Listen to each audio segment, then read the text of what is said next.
Our next speaker is the executive director of Feeding Florida. In that role, she oversees a lead organization in the fight against hunger in Florida, and she has a statewide network of 12 member food banks and 2,500 partner agencies that feed every community every day.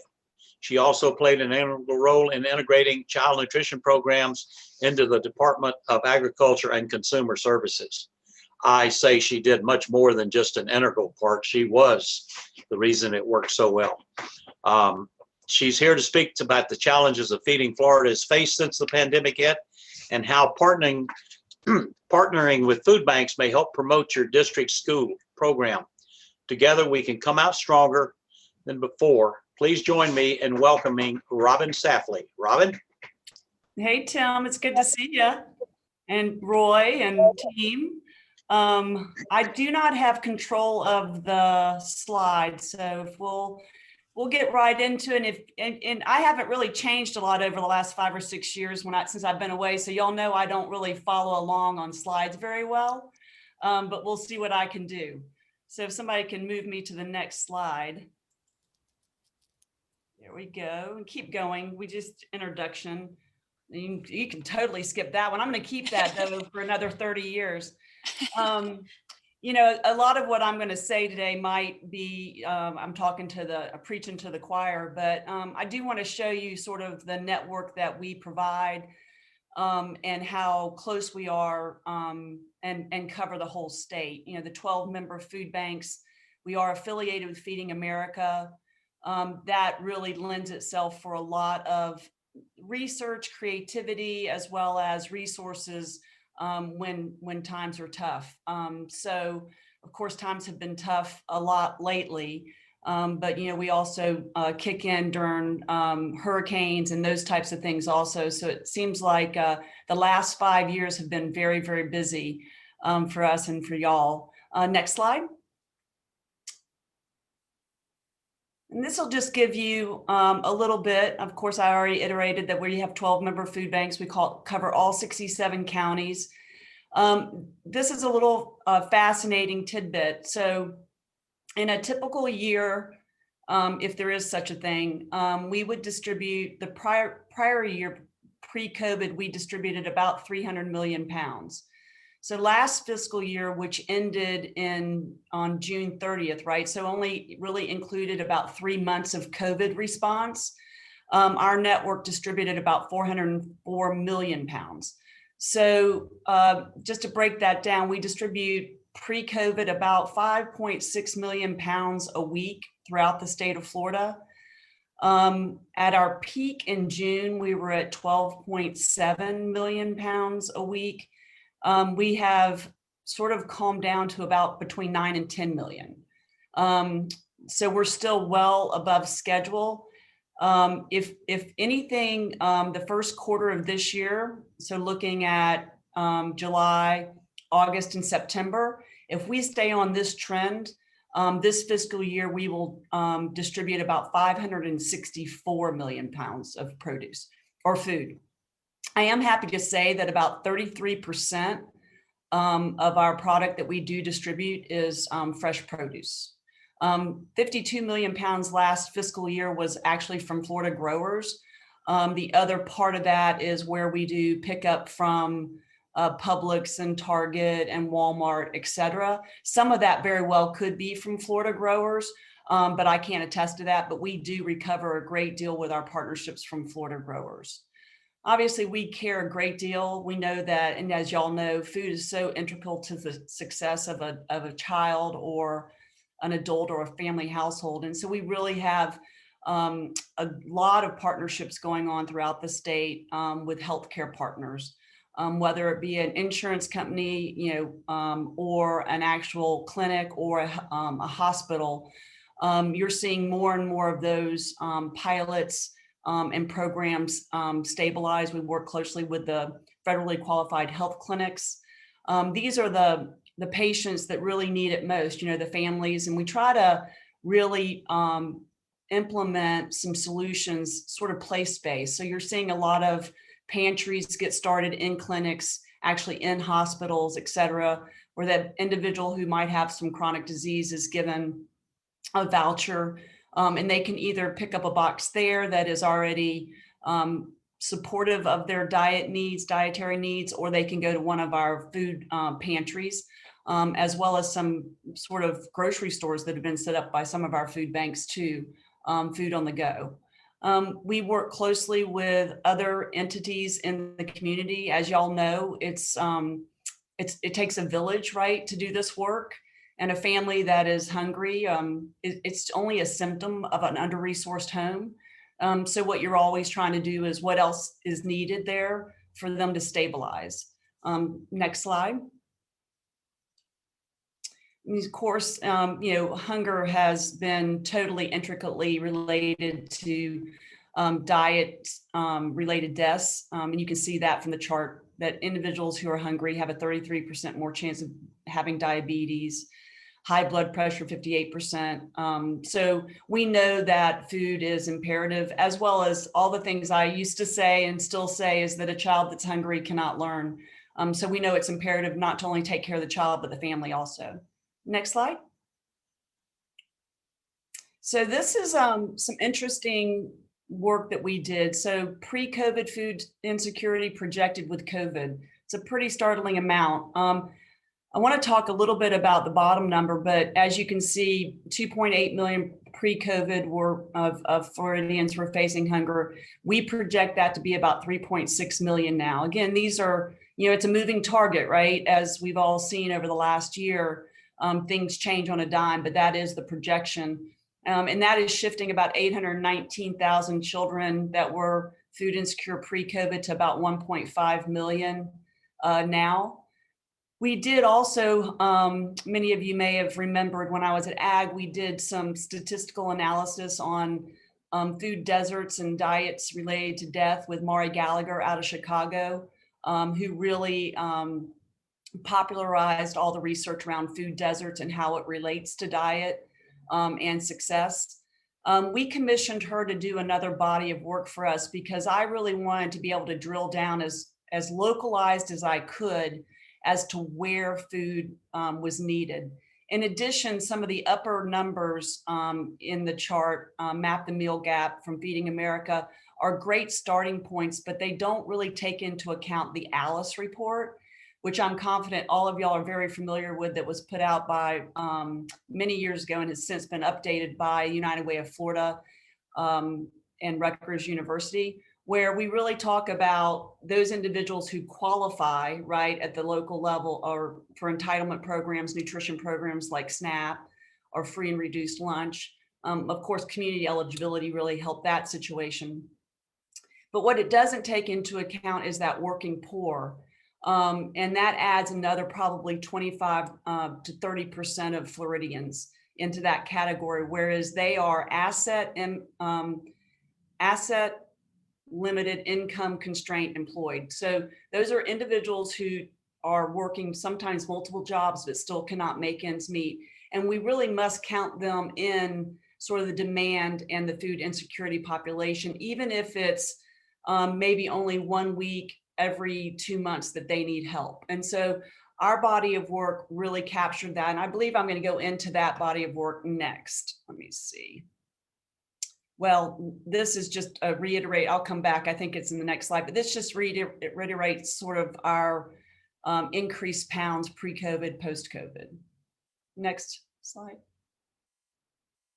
So the new hunger model, as I indicated, it's Florida-specific data.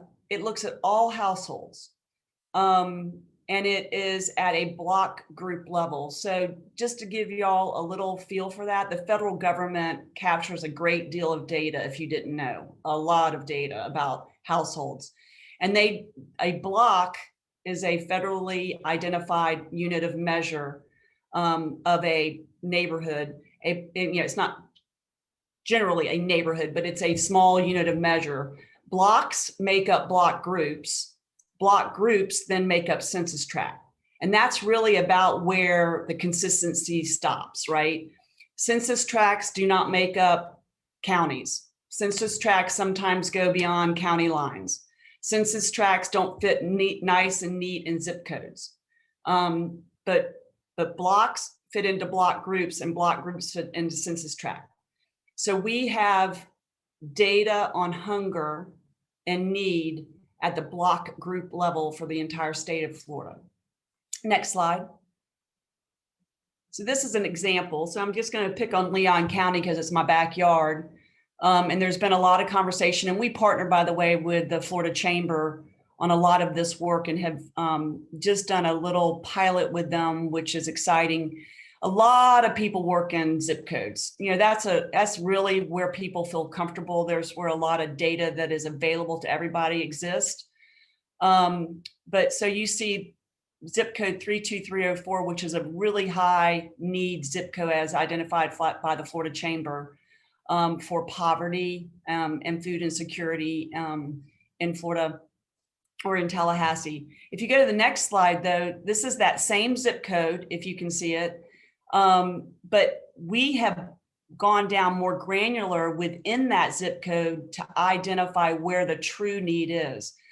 I say this because, dusting off sort of where I've been and also where I am now, it's really imperative that all of us know exactly where to put our assets. You know, assets are tough to come by, and you surely don't want to waste them where the need is not the greatest. And so I think this type of data can help our food banks as well as their partners perhaps understand where to put summer feeding sites, where to do at-risk meals program, and to deploy some of the other tools as well as our pantries. But when I look at this data, I'm also looking from my perspective when we are working with a lot of our funders at the food environment. So I look at not only institutional feeding that's going on in this area and charitable, but I also look at what the retail market looks like. And is there a way for us to enhance that capability? Next slide. Back to us, I just want to remind everybody that we are a pretty strong organization. We don't rely on just food from one different area. We purchase food. In fact, I just got off a call. We're going to look at pre-COVID, how much food we purchased, and post-COVID. We have definitely had to purchase a lot of that gap. We're very lucky in that we have funders that step up to the table and allow us to have the financial resources to purchase that food, but it's substantially gone up. Obviously, we get donations. We operate 3 federal programs. CFAP is new. That's the first one. That was just it's COVID food assistance program, which is where the federal government has put additional dollars out to work directly with growers and vendors. They don't work directly with us. We become the recipient of those funds by a vendor where it's they've been purchasing protein, fruits and vegetables, as well as dairy. TFAP is an existing program, Temporary Emergency Food Assistance Program, been around since the 80s.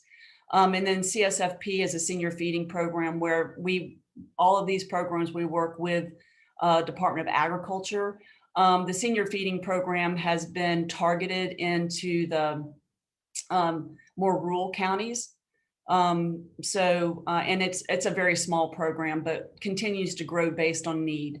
Farmers Feeding Florida is our program that's funded by the legislature, where we actually work with growers getting product out of the field that otherwise would not make it in the supply chain. We're a different model than a lot of others. We actually pay the grower. It's not enough in any sort of way to remotely cover all of their costs, but we feel like it's the right thing to do since they've spent all the time growing the product and actually recovering pulling it out of the field and packing it for us. Pre-COVID, that runs around 8 to 10 cents a pound. It's still donatable under IRS. I will tell you, when COVID hit and the supply chain turned upside down, and when I really learned a lot about ag and figured out that 85% of all tomatoes grown in Florida go into the service industry. So arenas, cruise ships, restaurants, convention centers, and probably about 50% of our specialty crops also go there. We actually were out of our legislative funding, so we went into the philanthropic community, raised about $1.8 million in about a week, and turned right around and started paying our growers what we called then a harvest cost, which is around 35 cents. That really allowed them to pay their labor and keep their labor in the field, pulling the product out that didn't have a home. So we were really excited about that. Another program that we have that is just another tool in our bag of tricks to combat hunger and also to encourage nutritional purchasing is Fresh Access Bucks. Many of you may have heard about that. It's funded by a FSNA grant, which is now called GusNIP. They renamed it after a congressman who has been a champion. And that program, we're in our last year of it. It was a $3.2 million grant. And that goes to individuals who are already on SNAP. If they go to one of our participating vendors, so historically that was farmers markets, it still is. We have about 58 farmers markets throughout the state that participate, but we've also moved into the retail arena, and we have now 19 retail outlets that are also accepting Fresh Access Bucks. So an individual on SNAP can go into one of those establishments, and when they purchase fruits and vegetables, we match it. So if they want to spend $20, we'll give them $20. So now they have $40. It's a very, very successful program. We're really excited to be in the retail market. Of course, I made it really hard on myself, if you will, in the grant. I did not want to take low-hanging fruit, no pun intended. I didn't want to go with the Walmarts and the Publixes of the world that really, if you're shopping there, then you have access. I really wanted to look at the more rural communities that don't have healthy food readily available. So one of our big partners is Hitchcock's, which is a really smaller footprint store that is really focused in more rural Florida. And then we have some bodegas that have started participating. So we're very excited about that. Next slide. And this is just exciting. So when I say 52 million pounds of produce were recovered, this is the variety. I will tell you 5 years ago when I started in this opportunity, we only had 8 to 13 different varieties that we were capturing for our clientele. And so now I'm really happy to say that there is a great variety. It's always abundant in cabbage and cucumbers. And we're looking at ways, we have one of our food banks, Treasure Coast Food Bank, actually has a production kitchen. And we're looking at exploring other avenues of processing so that we can take that abundance and put it into some sort of extended shelf life so that we can use it at a later date. So those are things that we are exploring. Next slide. Again, I've already really told you about the Fresh Access Bucks. It's really a great program, I think, that we have. And we look at that going forward and growing. Next. So back now to take sort of the assets that we have and all of the wonderful partnerships we have with our school systems. You know, obviously Summer Break Spot is something that is the school's first choice to offer. And then, you know, food banks are the sort of the second tier of the backbone of that operation. Many of you probably work hand in hand with the food banks in my system. 4 of my food banks now have the capacity. They have culinary type capability, so they can actually produce meals for the summer food program, which has historically been a challenge, right? I mean, the food that y'all produce in your system is of high quality. But if I recall the vendors out there that were really trying to get in the space, it was cold sandwiches and that type of stuff. So I'm real excited that our food banks are stepping up to that plate and having an opportunity to bring even better food to that system. The backpack program is something that's been historically operated. Many of you may have that in your system. It is a labor intense program, right? As we're starting to see, it's something funders really like to fund. However, it's probably not the most efficient way to get a child food. But you still see those around and still see them growing because I said, you know, people like to tangibly support something that they can visually see. Really what's coming in to mainstream is school pantries.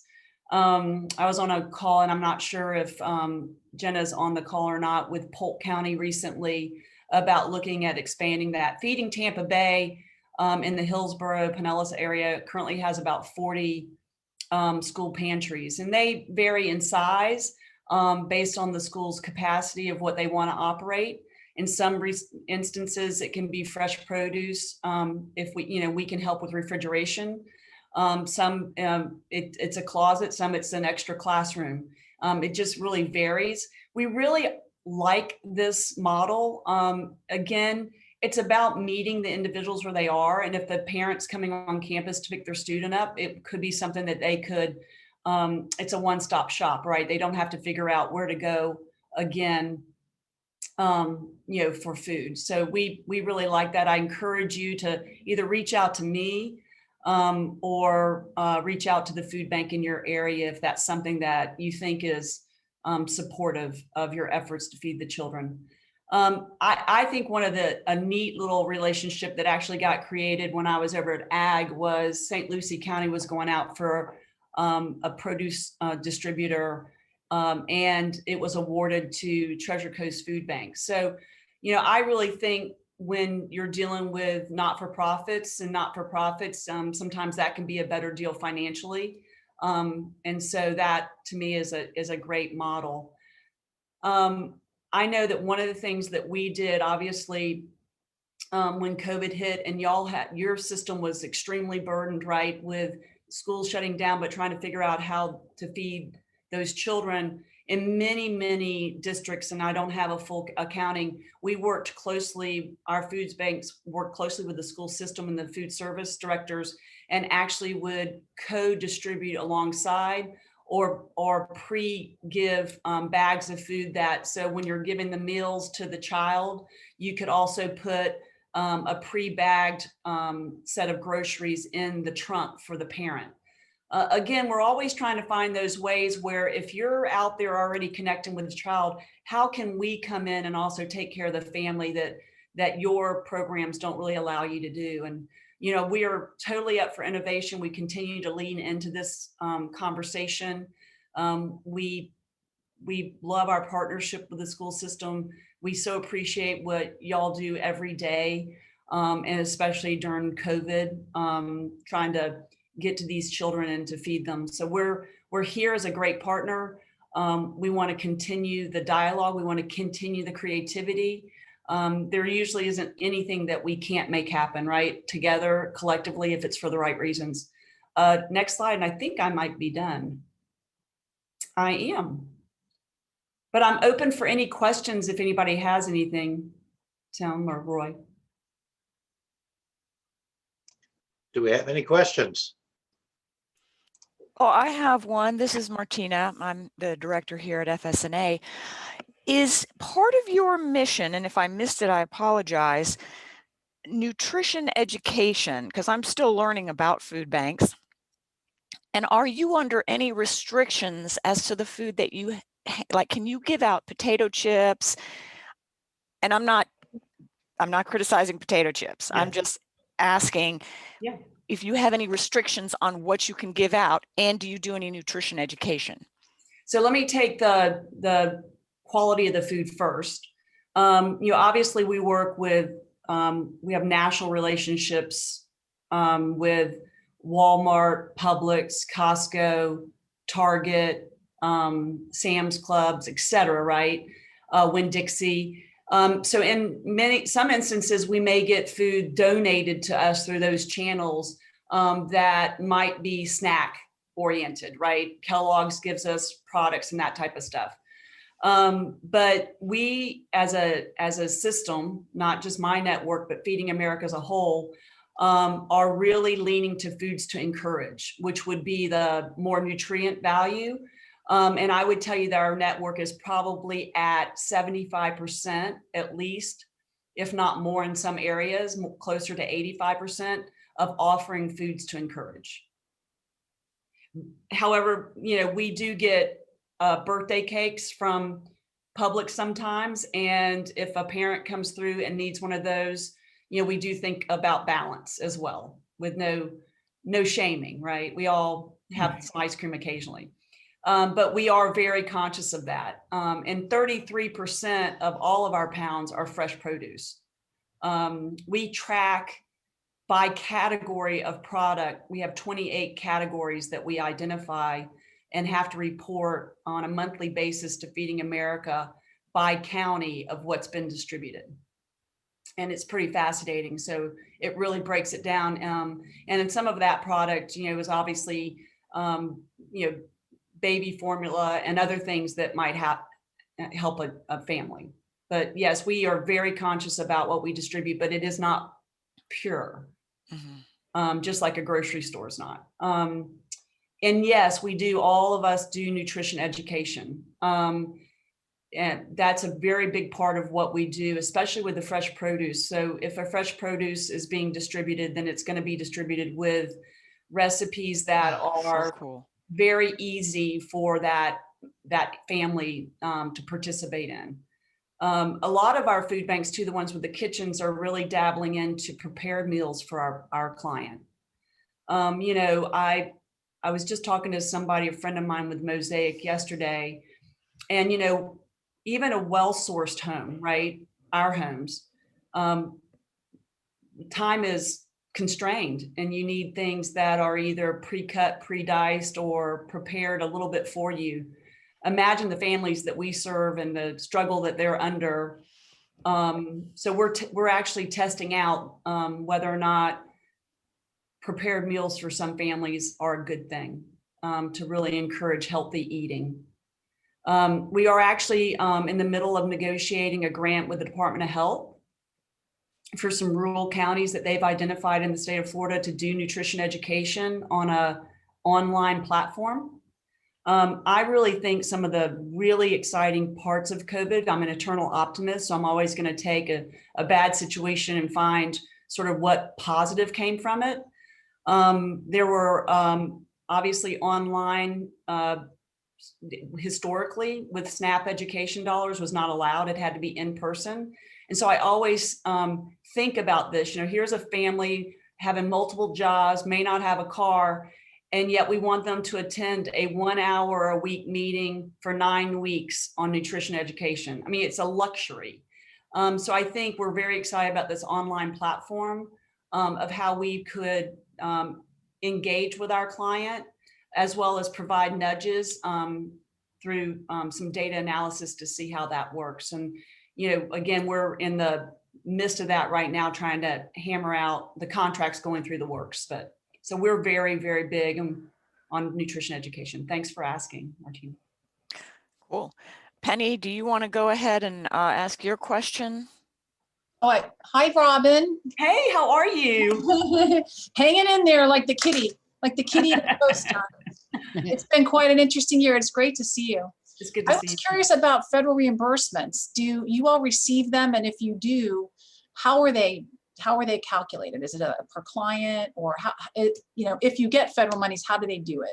Yeah, so when we're doing any of the programs like summer feeding or at-risk meals program, it's the same as any other provider. On TFAP, which is the oldest temporary emergency food program, that it's sort of like a commodity program. It's the other side of y'all's commodity program.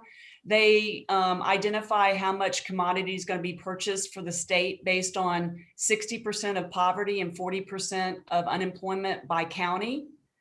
And then they contract with people to distribute that commodity.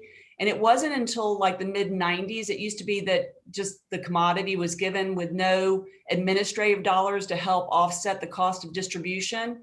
And now that comes with a 20 cents per pound administrative cost. So if you've got the contract with FDACS, Department of Ag, to be a primary distributor, you distribute in the counties that you're contracted for, and you get 20 cents per pound. With CFAP, which is the newest federal program, that has been a little bit of a interesting rollout. Don't get me wrong, they did it in short order and fast, and it's big, but they relied on the vendors to share money for that last mile distribution, which we all know is the most costly. So you can only imagine that vendors who are for-profit companies have not been really good about paying for that last mile. But our food banks have taken the stance that says we need the food, we'll distribute it. Our clients need that food, we'll pay for that last mile. So there's been some sharing of that dollar, maybe 50 cents a box, or $1 a pound. It's negotiated at the local level, and then of course the senior feeding program is a government subsidized program, but again, it's a commodity program, and it's prescribed food, and there's very minimal administrative fees that come with that.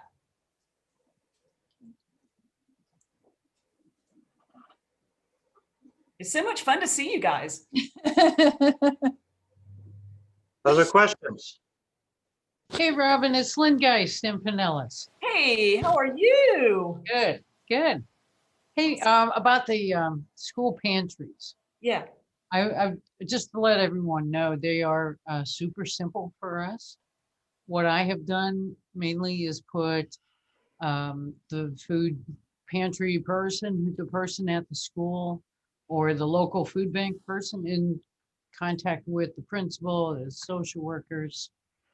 And they have found someone at the school, a teacher, in some places it's athletic, a PE teacher, and they run with it.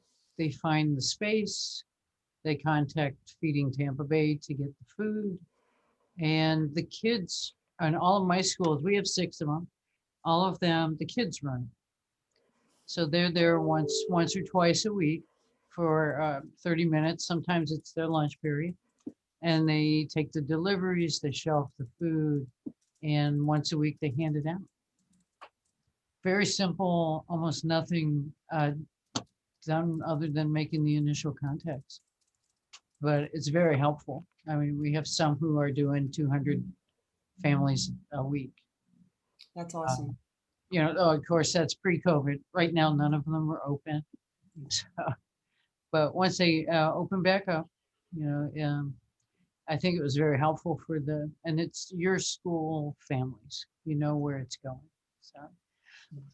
So just to say, it's an easy thing to do once you make the connections. Can I ask, are the school pantries replacing the backpack programs, or are they in addition to the backpack programs? They can be in addition to. I have a personal opinion about that. I mean, of course, you don't ever want to look at anything that somebody wants to donate. You want to accept whatever you can as a charitable. But when you look at how best to feed a family, or backpacks are highly volunteer based. I mean, because they've got to sort the food packet and that kind of thing. So it's labor intense, and probably is not the most cost effective manner to get the food. But no, we're doing definitely both. It does not have to one or the other. It can be an and conversation. That's great. Thanks, Robin. You're welcome. Hey, Robin, Yeah. just a couple of the challenges that we face here regarding our food banks. First of all, thanks for being on this call. I mean, you're always a fountain of knowledge, and we continue to work together. Even though you left us at FDAX, you're still part of us. But the biggest challenge we face here at working with our food banks is the picking up of product. At least here in our county, we try and donate. Right now, share tables are kind of put on hold with COVID. Right. But even with those, to be able to distribute unused milk, juice, fruit cups, things as such. And the challenge we face is the picking up of product. As you mentioned a few minutes ago, labor intense. Mm-hmm. We cannot go drop this product off at our food bank. So we try and work as closely as we can with our local food bank. But again, they are limited with the transportation vehicles with which to go around and pick these products up in a timely manner in order for our staff to be able to leave work in a timely manner. So it's just putting a little bee in your bonnet there. That is one of the challenges. It's not that we don't want to distribute this product, right, and get it to the people in need, but that is a big challenge for us. Roy, can I ask who you're working with in Citrus? I think we have a big sub-distributing partner with Feeding Tampa Bay, but it's not.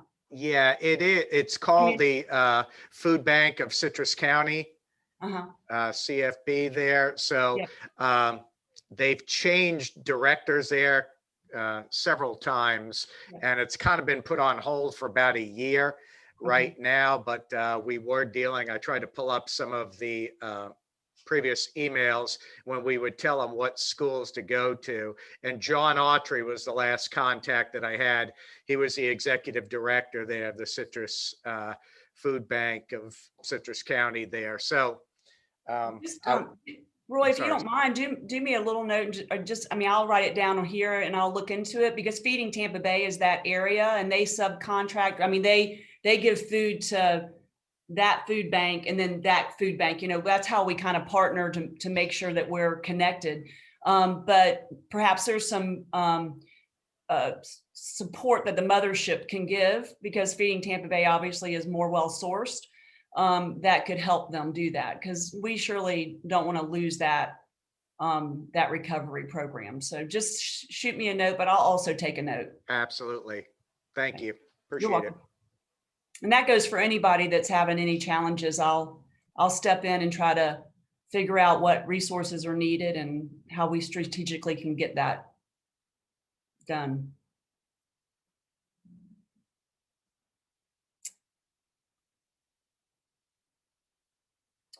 Anything else?